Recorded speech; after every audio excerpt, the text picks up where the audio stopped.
నేలలు వాస్తవం, నెర్రలు బారిన నేలలు వాస్తవం, కరెంటీ అని మాట వాస్తవం, 14 లక్షల వలసలు వాస్తవం. అధ్యక్ష, ఇవన్నీ కాంగ్రెస్ పాలనకు తార్కాణాలు అధ్యక్ష, నేను చెప్పడం లేదు అధ్యక్ష. ఎవరో కాదు అధ్యక్ష, గౌరవ ముఖ్యమంత్రి రేవంత్ రెడ్డి గారు మాట్లాడిన రికార్డు అసెంబ్లీలో. అధ్యక్ష, కాంగ్రెస్ పరిపాలన గురించి గౌరవ ముఖ్యమంత్రి రేవంత్ రెడ్డి గారు మాట్లాడిన మాటలు వారి మాటలు చెప్తా అధ్యక్ష. వారు చెప్పినారు రేవంత్ రెడ్డి గారు, ఇది 2014 25 జూన్ అధ్యక్ష. వారి మాటలు నేను కోట్ చేస్తా ఉన్నా, అసెంబ్లీ రికార్డు అధ్యక్ష. నేను చదువుకోవడానికి హైదరాబాద్లో ఉంటే నా తండ్రి గారు చనిపోతే మా గ్రామానికి పోయినాను. పద్ధతి ప్రకారం దాన సంస్కారాలు అయిన తర్వాత స్నానం చేసి ఇంటికి పోవాలి. ఎండాకాలం వస్తే ఏ బావిలో కూడా రోజుల తరబడి ఈత కొట్టినామో ఆ బావి ఎండిపోయింది. బోర్ దగ్గర పోయి స్నానం చేద్దాం అనుకుంటే కరెంట్ లేదు. నాకున్న పరిచయాలతో కరెంటే ఇస్తే బోర్ల నుంచి నీళ్ళు వస్తలేవు.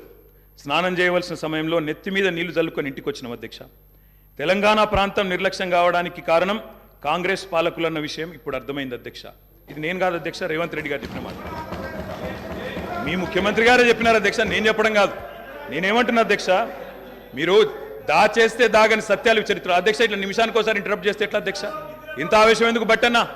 బట్టన్నా అధ్యక్ష, ముఖ్యమంత్రి గారు మాట్లాడతారు తర్వాత, మీకెందుకు బాధ? బట్టి గారు ఇంత బాధపడితే కష్టం. ఇందిరమ్మ పాలన గురించి రేవంత్ రెడ్డి గారు చెప్పిన మాట ఇది. ఇంకా చాలా ఉన్నాయి రేవంత్ రెడ్డి గారు చెప్పిన మాటలు, చెప్పమని చెప్తా అధ్యక్ష. This is not right sir. అధ్యక్ష, you have to come to my rescue. This is not right అధ్యక్ష. ఇదేం అధ్యక్ష? అధ్యక్ష, సీఎం గారు సమాధానం చెప్తారు అధ్యక్ష. గౌరవ కేటీఆర్ గారు ఎన్నిసార్లు ఇస్తారు సార్? మరి మేము కూడా లెక్క చూడాలా? 39 మందికి అధ్యక్ష, మనం తెలంగాణ రాష్ట్ర శాసనసభలో మాట్లాడుతూ ఉన్నాం. ఆనాటి ఉమ్మడి ఆంధ్రప్రదేశ్ శాసనసభ వ్యవహారాలు కాదు, ఆనాటి ఉమ్మడి ఆంధ్రప్రదేశ్ శాసనసభ కాదు. ఇది ప్రత్యేక తెలంగాణ రాష్ట్ర శాసనసభ. ఈ శాసనసభ ఈ రాష్ట్రానికి సంబంధించి 2014 జూన్ 2 నుంచి మొదలైంది.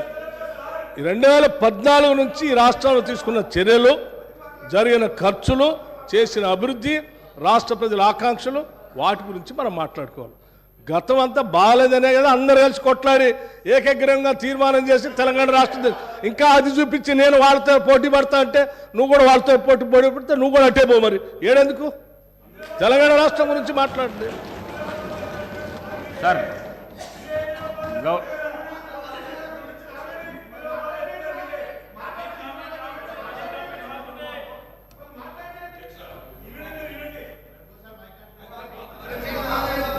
అధ్యక్ష, మాట్లాడండి అధ్యక్ష. ఇందిరమ్మ పాలన అంటే 84 వరకు ఇందిరమ్మ పాలన ఉండే సార్. మరి ఇందిరమ్మ రాజ్యం తెచ్చినాం ఇందిరమ్మ పాలన తెచ్చినాం అంటే మరి ఇందిరమ్మ పాలన గుర్తు చేయాలి కదా సార్. ఇందిరమ్మ పాలనలో గంజి కేంద్రాలు ఉండేది గుర్తు చేయాలి, ఇందిరమ్మ పాలనలో కరెంటు లేనిది గుర్తు చేయాలి, ఇందిరమ్మ పాలనలో నిర్బంధాలు గుర్తు చేయాలి, ఇందిరమ్మ పాలనలో నియంతృత్వం గుర్తు చేయాలి, ఇందిరమ్మ పాలనలో ఎమర్జెన్సీ రోజులు గుర్తు చేయాలి, ఇందిరమ్మ పాలనలో ఆర్టికల్ 365ని ఎట్లా యూజ్ చేసి ప్రజాస్వామికంగా ఎన్నుకున్న ప్రభుత్వాలను రద్దు చేసినో గుర్తు చేయాలి, ఇందిరమ్మ పాలనలో ఎట్లా ముల్కీ రూల్ను తుంగలో దొక్కినో గుర్తు చేయాలి, ఇందిరమ్మ పాలనలో ఎట్లా రాష్ట్ర ప్రభుత్వాలను ఒక నియంతలాగా శాసించినో గుర్తు చేయాలి, ఇందిరమ్మ పాలనలో ఎట్లా ఇంటింటికి తాగునీళ్ళు ఇవ్వలేని దుస్థితులను గుర్తు చేయాలి, ఇందిరమ్మ పాలనలో ఎట్లా అయితే గరీబీ హటావో అని నినాదం ఇచ్చి మర్చిపోయినో గుర్తు చేయాలి. రాజశేఖర్ రెడ్డి గారిని గుర్తు చేసుకున్నప్పుడు, కిరణ్ కుమార్ రెడ్డి గారిని గుర్తు చేసుకున్నప్పుడు వారు తప్పకుండా మేము కూడా అన్ని చెప్పాలి కదా సార్. పోతిరెడ్డిపాడు పొక్కదవి నీళ్లు తీసుకుపోతుంటే హారతులు పట్టిన వాళ్ళ సంగతి చెప్పాలా, హంద్రీనివాకు హారతులు పట్టిన వాళ్ళ సంగతి చెప్పాలా, తెలంగాణకు అన్యాయం చేసిన ప్రతి ఒక్కరి సంగతి చెప్పాలా. కేవలం సెలెక్టివ్గా తలుచుకుంటాం, ఇందిరమ్మ పేరు అవసరం వచ్చినప్పుడు తలుచుకుంటాం, లేకపోతే తలుచుకోమంటే ఎట్లుంటుంది అధ్యక్ష? కాబట్టి తప్పకుండా చెప్పాలా. చరిత్ర అనేది దాస్తే దాగేది కాదు అధ్యక్ష. ప్రగతి భవన్కు పోయి అక్కడ కేసీఆర్ గారి పేరు మీద మట్టి పూయంగానే చరిత్ర మరుగున పడిపోదు అధ్యక్ష. తప్పకుండా వాస్తవాలుగానే ఉంటాయి. వాస్తవం ఏంది అంటే 50 ఏళ్ల గోస తర్వాత కలిసొచ్చే కాలానికి నడిసొచ్చే కొడుకు కేసీఆర్. తెలంగాణ తల్లిని దాస్య శృంఖలాలు తెంచిన కొడుకు కేసీఆర్ గారు అధ్యక్ష. ఇవాళ వారు మాట్లాడినారు గవర్నర్ గారు, మార్పు మొదలైంది, నిర్బంధం పోయింది అన్నారు. అవును అధ్యక్ష, మార్పు మొదలైంది, నిర్బంధం పోయింది. ఎప్పుడు పోయింది అధ్యక్ష నిర్బంధం? జూన్ 2, 2014 నాడు దాస్య శృంఖలాల నుంచి శ్రీశ్రీ గారు చెప్పినారు అధ్యక్ష, బానిసకొక బానిస అని. దరిద్రం ఏంటంటే అధ్యక్ష, దరిద్రం ఏంటంటే గతంలో మనల్ని పీడించిన వాళ్ళు పోయినారు, కానీ వాళ్ళ పేర్లు తలుచుకునే వాళ్ళు ఇంకా అక్కడే ఉన్నారు అధ్యక్ష. అది బానిసకొక బానిస అంటే కదా అధ్యక్ష. అధ్యక్ష ఇంకొక మాట చెప్పాలి అధ్యక్ష. అధ్యక్ష ఈరోజు గత 10 ఏళ్ళని మాట్లాడుతున్నారు. చెప్తాం అధ్యక్ష. విద్యుత్ సంస్థల గురించి చెప్తాను, ఇంకా చాలా విషయాలు చెప్తాను. మధ్యలో వారే ఇప్పుడు ఒక 15 నిమిషాలు డిస్టర్బ్ చేశారు. మీరు లెక్క రాసుకోవాలి మీరు కూడా. మేము 39 మంది ఉన్నాం, వాళ్ళు 64 మంది ఉన్నారు. మిడిసిపడుతున్నారు అధ్యక్ష. ఎంత అధ్యక్ష తేడా? 1.85% ఓటు మాత్రమే. 1.85%. అధ్యక్ష ఈ రకమైన మిడిసిపాటు మంచిది కాదు. గౌరవ కేటీఆర్ గారు, సబ్జెక్ట్ డీవియేషన్ కాకుండా నేనేం అవ్వలేదు సార్, ఆయన చెప్పిన దానికే చెప్తున్నా. మిమ్మల్ని అక్కడ కూర్చోబెట్టారు అంటే చెప్తున్నా అధ్యక్ష. ఎక్కువ తేడా ఏం లేదు సార్, మిడిసిపాటు వద్దని చెప్తున్నా సార్. అధ్యక్ష, నీళ్లు, నిధులు, నియామకాలు ఇది మా ఉద్యమ నినాదం. దాన్నే అధ్యక్ష వారు సమాధానం ఎట్లా చెప్తారు చెప్పండి సార్. సమాధానం ఎట్లా చెప్తారు? Leader of the house.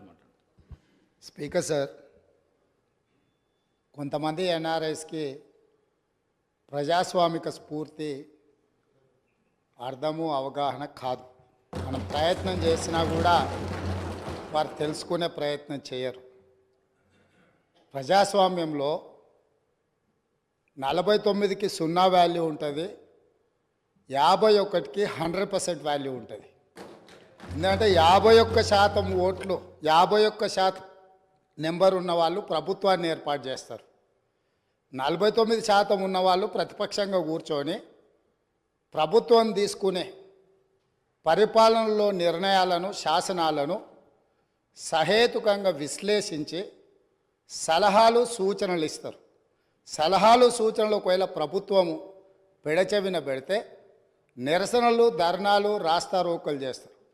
అవసరమైతే ఆమరణ నిరాహార దీక్షలు చేసిన కూడా సందర్భాలు ఉన్నాయి. ఆ స్పిరిట్ను తీసుకోవాలి తప్ప వాళ్ళు 64 ఉన్నారు, మేము 39 మంది ఉన్నాం, మేము అచ్చోసిన ఆంబోతుల్లాకున్నాం, మేము పోడియంలోకి వచ్చి కుస్తీలు కొట్లాడతాం, ఈ రకమైన భాష వారి గౌరవానికి కానీ ఈ సభను నడిపించుకోవడానికి కానీ సహకరించదు. రెండవ అంశం, పదే గత పాలన గురించి, గత ప్రభుత్వాల గురించి మాట్లాడుతున్నాను. సరే, వారు ఏం మాట్లాడతారో మొత్తం విన్నాక రిప్లై చేద్దాం అనుకున్నాను. కాకపోతే నా రిప్లై కోసం వారు తహతహలాడుతున్నారు. గత పాలనలో యూత్ కాంగ్రెస్ వైస్ ప్రెసిడెంట్గా కల్వకుంట్ల చంద్రశేఖరరావుకు అవకాశం ఇచ్చిందే కాంగ్రెస్ పార్టీ. సింగిల్ విండో డైరెక్టర్గా ఎన్నికల్లో పోటీ చేయడానికి ఇస్తే కాంగ్రెస్ పార్టీ తరఫున నిలబడి ఓడిపోయిందే చంద్రశేఖరరావు. గత పాలనలో ఎంపీగా గెలిపించిందే కాంగ్రెస్ పార్టీ. గత పాలనలో షిప్పింగ్ మినిస్టర్ ఇచ్చిందే కాంగ్రెస్ పార్టీ. ఆ తర్వాత కార్మిక శాఖ మంత్రి ఇచ్చిందే కాంగ్రెస్ పార్టీ. అంతెందుకు ఇక్కడ సభ్యుడు ఉన్నాడు, వారు కూడా వారి కుటుంబ సభ్యులే. ఎమ్మెల్యే కాకుండానే మంత్రిని చేసి తర్వాత ఎమ్మెల్యేగా ఎన్నిక చేయడానికి సహకరించిందే కాంగ్రెస్ పార్టీ. ఈరోజు వాళ్ళు ఏ పేరైతే వినోద్ అనుకుంటున్నారో ఆ రాజశేఖర రెడ్డి గారే ఆ మంత్రివర్గంలోనే గత ఆర్థిక శాఖ మంత్రి, సిద్దిపేట ఎమ్మెల్యే గారు ఎమ్మెల్యే పదవి లేకుండా మంత్రిగా ప్రమాణ స్వీకారం చేసిండ్రు. రాజశేఖర రెడ్డి గారి నాయకత్వమే ఈ దేశానికి బలమైన నాయకత్వం అని అందులో పనిచేసింది.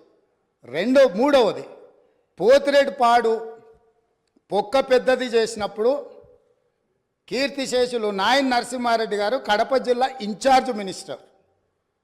ఆ రోజు కొట్లాడింది పోతిరెడ్డిపాడు మీద కీర్తిశేషులు పి జనార్దన్ రెడ్డి గారు.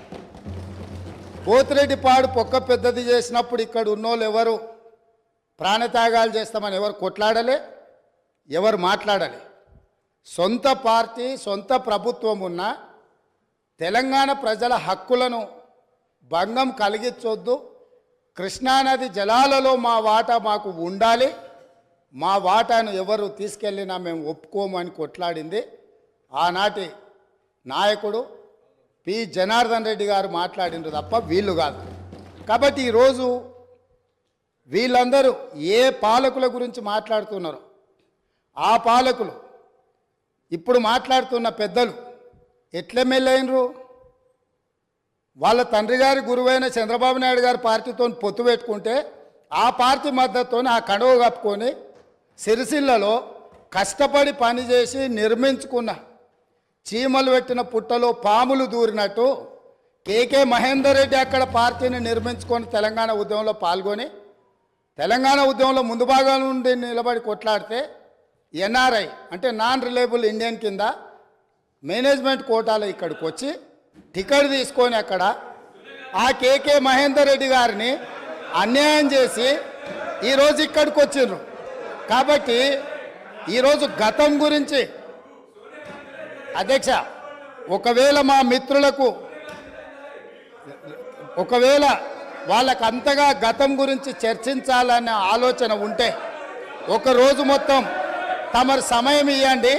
తప్పకుండా జూన్ 2, 2014 కంటే ముందు జరిగిన 55 సంవత్సరాల పరిపాలన మీద సంపూర్ణమైన చర్చ ఇక్కడ పెడదాము. ఈరోజు ఇక్కడ జరుగుతున్న చర్చ జూన్ 2, 2014 నుంచి జరిగిన పరిపాలన, చేసిన విధ్వంసము, నాయకత్వం యొక్క వ్యవహార శైలి మీద మనం ఈరోజు మాట్లాడుకుంటున్నాము. కాబట్టి వారికి గతం గురించి చర్చించాలనే కోరిక ఉంటే మాకు ఎలాంటి అభ్యంతరం లేదు. గతంలో జరిగిన పరిపాలనలో ఇక్కడున్న వాళ్ళకి చాలామందికి పాత్ర లేకపోవచ్చు, కానీ అక్కడున్న వాళ్ళకు చాలామందికి పాత్ర ఉంది. ప్రత్యక్షంగా మంత్రులు చేసిండ్రు. అక్కడున్న నాగేందర్ గారు, ఆ పక్కనున్న శ్రీనివాస్ యాదవ్ గారు, ఆ పక్కనున్న హరీష్ రావు గారు, అక్కడున్న కడియం శ్రీహరి గారు, ఆ పక్కనున్న పోచారం శ్రీనివాసరెడ్డి గారు, ఆ పక్కనున్న గంగుల కమలాకర్ గారు, అన్ని పేర్లు మొత్తం అన్ని లిస్టు చదువుతా. వీళ్ళందరూ కూడా ఈరోజు వారు ఏదైతే పాపాలు జరిగినాయి అంటుండ్రో ఆ పాపాలలో సంపూర్ణమైన భాగస్వామ్యం వాళ్ళదే ఉన్నది. వరంగల్ ప్రాంతంలో జరిగిన ఎన్కౌంటర్లకు ఎవరి కారణమని చర్చ ఉంది అధ్యక్ష? ఈరోజు వారే మాట్లాడుతున్నారు. ఏమని గవర్నర్ ప్రసంగంలో మొత్తం కాంగ్రెస్ పార్టీ మేనిఫెస్టోనే పొందుపరిచిండ్రని చాలా సీనియర్గా పనిచేసిండ్రు మంత్రులుగా. గవర్నర్ గారి ప్రసంగము పార్టీ యొక్క ఎన్నికల మేనిఫెస్టోను మంత్రివర్గంలో చర్చించి మా ప్రభుత్వం యొక్క భవిష్యత్ కార్యాచరణను మంత్రివర్గం ఆమోదం చేసిన తర్వాతనే గవర్నర్ గారు ప్రసంగిస్తారు. పరిపాలనలో అనుభవం ఉన్న వాళ్ళు, గతంలో ఈ రకమైన నిర్ణయాలు చేసిన వాళ్ళు కూడా ప్రజల్ని తప్పుదోవ పట్టించడానికో లేకపోతే వాళ్ళ యజమానులను సంతోషపెట్టడానికో ఎందుకు మాట్లాడుతున్నారో నాకైతే తెలియదు. నేను సభ్యుడికి సూచన చేస్తున్నా. నేను చాలా విషయాలు ప్రస్తావించిన, తప్పకుండా సావధానంగా 5 సంవత్సరాలు సమయం ఉంది. సంపూర్ణంగా ఎక్స్రే తీసినట్టుగా ఎక్కడెక్కడ ఏమేమి ఉన్నాయో అన్నిటిని వివరిస్తాం.